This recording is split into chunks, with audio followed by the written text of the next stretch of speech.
Gimnaziju Žarko Zrenjanin Vrbas ove godine upisalo je 150 đaka. Tradicionalno gimnaziju je upisivalo 180 učenika, što je za celo odeljenje manje. Ovo međutim ne znači da je ostalo mesta u drugom upisnom krugu. Šta više, usled smanjenja broja mesta do statusa gimnazijalca trebalo je ostvariti više bodova na prijemnom nego lane, pa je za prirodno-matematički smer trebalo 70,66 bodova, za opšti 75,31, a za društveno-jezički crta se povukla na 78,21 bod.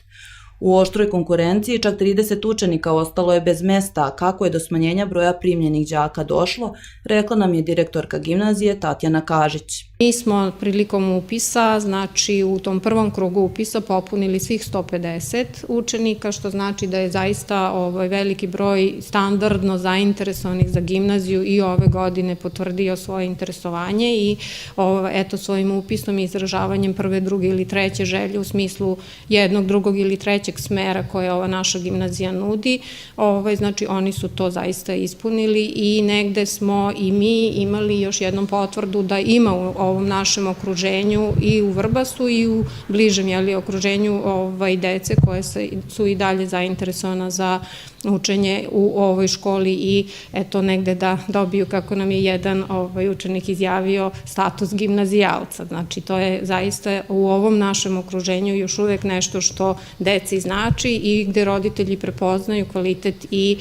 neko obrazovanje šire koje će toj deci omogućiti dalje školovanje, jer to je prvenstveno zadatak naše gimnazije. Ipak, jedna tradicija nastavlja se i ove godine, a to je da veliki broj učenika sa teritorije opštine Vrbas i obližnje opštine Kula upisuju u Vrbasku gimnaziju. Šta više, interesovanje se pojavilo i iz udaljenih opština, pa su i sami zaposleni pomislili da je u pitanju greška. Škole iz koje nam deca dolaze standardno su vrbaške škole, znači deca iz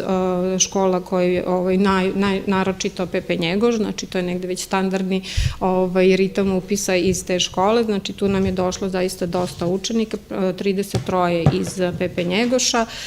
dosta je učenika upisalo iz Kule, nama i Kula dosta gravitira i to iz osnovne škole Isa Bajić, 26 učenika je upisalo iz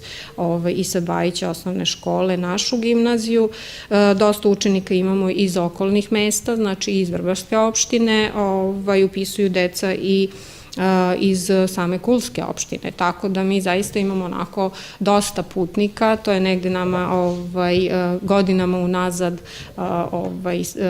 praksa i tu preko 50% učenika ove godine i preko 60% jesu putnici. Imamo jednu devojku iz